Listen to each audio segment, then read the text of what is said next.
Welcome back to the Deep Dive. Today we are unpacking a very specific kind of chaos from the bold and the beautiful. Yeah. We're looking at the storylines from Tuesday, January 27th to Thursday the 29th.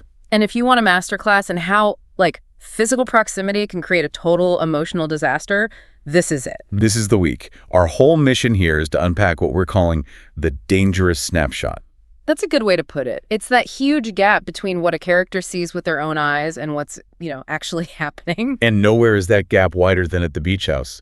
The setup seems so harmless. Right. Finn has a hospital emergency, because of course he does, and he has to leave his son, Hayes, with Will Spencer and Dylan. Just standard babysitting. But the thing that kicks it all off isn't a fight or anything. It's a performance.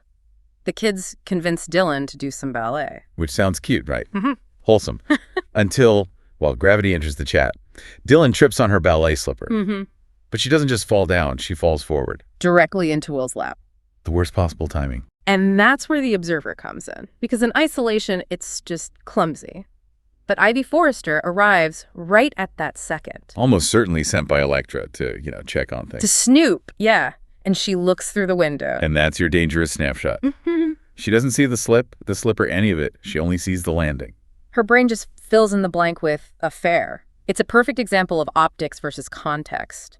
Ivy is now operating on facts that are just completely wrong. And what makes this whole thing so tense is what's happening at the exact same time up in San Francisco. Right, the parallel storyline. Elektra and Steffi are there for a trunk show. And professionally, they are absolutely crushing it.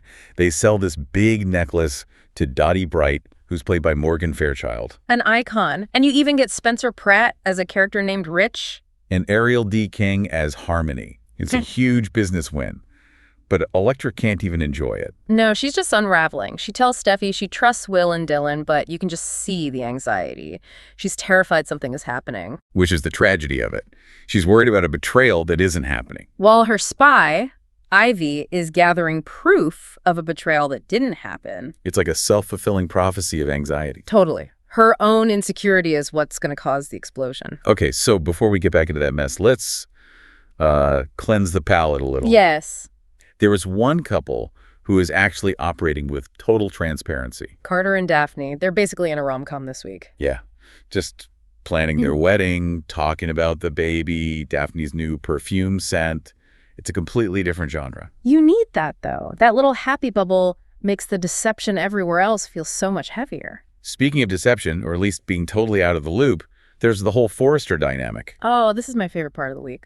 So Brooke is pushing RJ and pushing him hard to team up with Ridge for a father-son design duo. And her entire argument is built on the idea that Eric is retired and just relaxing with Donna. Which is classic dramatic irony, because we, the audience, know that's not true.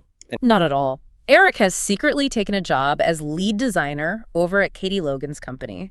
So Brooke is making all these confident, strategic moves based on completely outdated intel. It's the exact same blind spot as Ivy, just in a boardroom instead of a beach house.